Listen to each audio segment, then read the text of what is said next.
শীতের পিঠার মধ্যে পাটিসাপটা পিঠা কিন্তু অনেক জনপ্রিয়।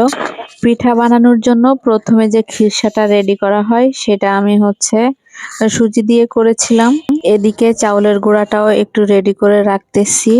আর যে সুজিটা রান্না করেছি, সুজি ভেজে বেশ পরিমাণে বাদাম একটু ভেজে তারপরে কিন্তু আধা ভাঙা করে দিয়েছি, যাতে পিঠাটা খাওয়ার সময় বাদামে কামড় লাগলে খেতে অনেক ভালো লাগে।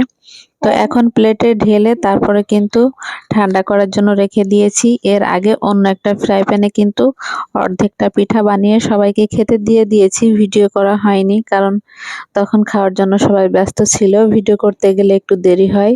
তো ভাবলাম একটু পরেই ভিডিও করি। হ্যালো গাইস, এই পিঠাটা খুবই মজা হয়েছিল। আমার নাম হলো আয়রা, সবাই খাইছে, আমার খুবই ভালো লেগেছে এই পিঠাটা দেখে আর খেতেও। ধন্যবাদ মা তোমাকে।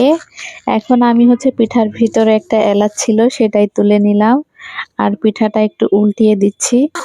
এভাবে করেই কিন্তু আমি সবগুলো পিঠা বানিয়ে নিচ্ছি। আর এই পিঠাটা আমি বানাতে পারি ভালো।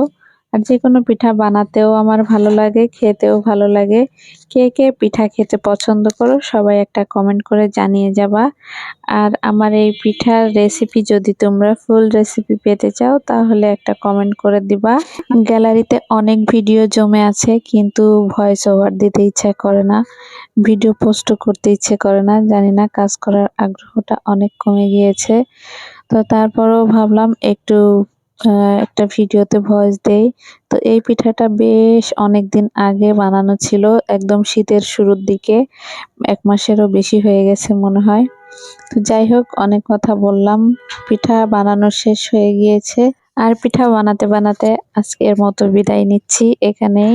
সবাই ভালো থেকো, সুস্থ থেকো, আল্লাহ হাফেজ।